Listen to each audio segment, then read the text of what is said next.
众所周知的 TFBOYS 易烊千玺，从刚出道时期的青涩，成长为如今娱乐圈的几大强头之一，曾被吐槽是组合里最丑的，如今逆风翻盘，变高级脸顶级流量。顶级流量这么多，为什么只有易烊千玺甩出高级感？狂吸路人粉。那今天就不吹不黑，来聊聊易烊千玺。2015年14岁的易烊千玺作为嘉宾第一次登上《快乐大本营》，他不怎么爱说话，介绍自己的时候也有些害羞。做自我介绍的时候，他还顺势将左手抬起向观众示意。这一小动作被快乐家族的主持人调侃，小年纪演绎出了一种老干部的感觉。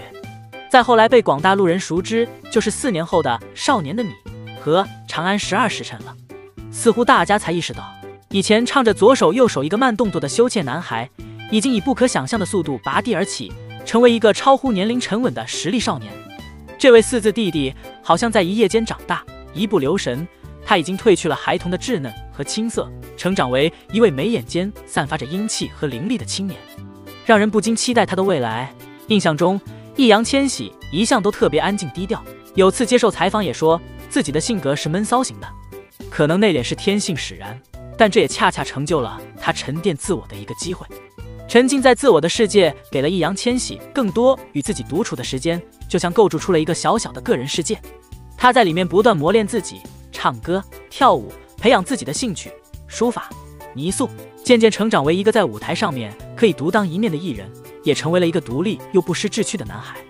易烊千玺如今深受大家喜爱，绝非意外，大概是他性格里超乎旁人的成熟沉稳，是他并非一夜成名，而是百炼成钢的努力，是他对这个世界的绝顶温柔。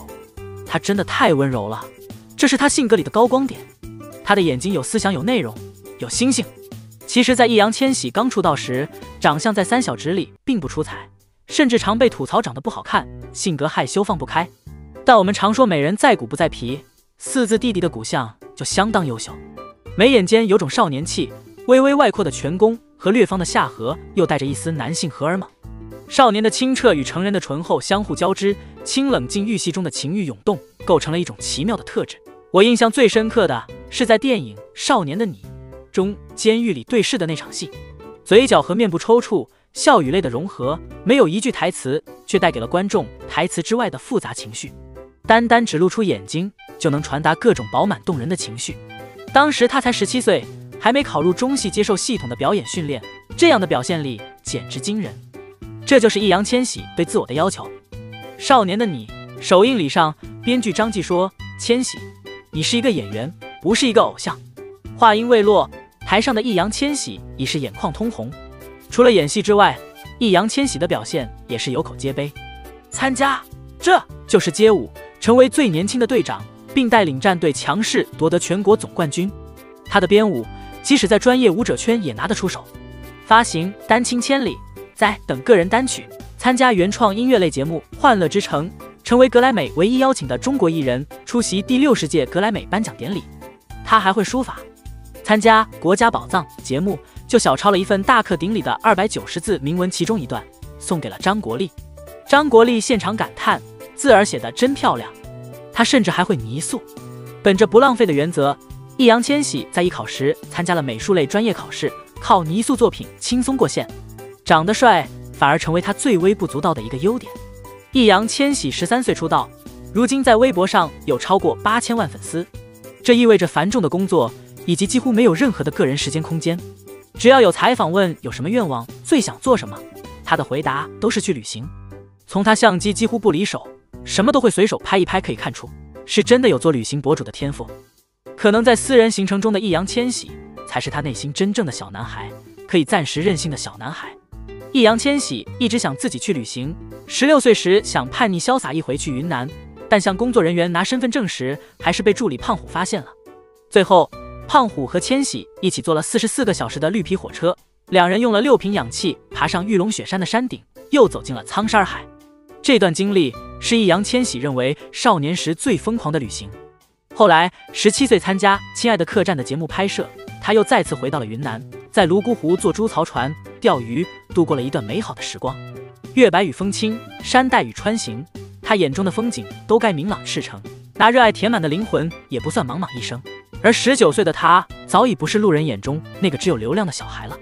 她拥有顶得住大荧幕考验的高级脸，长相和能力是她吸粉无数的前提，那内在性格、处事作风就是她在偶像爱豆层出不穷的当今固粉凶猛的主要原因。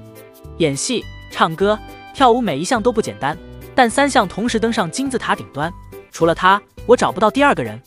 除此之外，易烊千玺的事业心大的离谱，全年无休。就说今年各行各业都是寒冬，可是他接了10多个代言，出了10多首新单曲，参演4部电影，举报1场组合线上演唱会，拍了10多本杂志封面，出席大大小小的影展、发布会、颁奖典礼，不是在剧组就是在去活动的路上。他才20岁，他不属于精致小鲜肉的长相，整体五官也没有很大的槽点，但是他的脸型线条感很强，眼睛深邃，眼神里有故事，特别是脸上那个跟表妹还是表弟打架留的印子，反而让千玺整个人看起来更有岁月的痕迹。千玺就是可盐可甜可 A 可奶本人了，所以时尚圈喜欢他，因为他可塑性高。在今天这个越来越多年轻偶像攻陷的演艺圈里面，抱着这样的态度，或许才能走得更远，活得更自我吧。毕竟对于年轻艺人来说，没有什么比脚踏实地去锻炼自己的业务能力，提高自己的演艺水平更实际的了。与其空有华丽的皮囊，何不做一位有才华、实力又有态度的年轻人呢？我想这就是他最大的不同吧。好了，今天就说到这里，欢迎大家在评论区积极留言讨论，我们下期再见。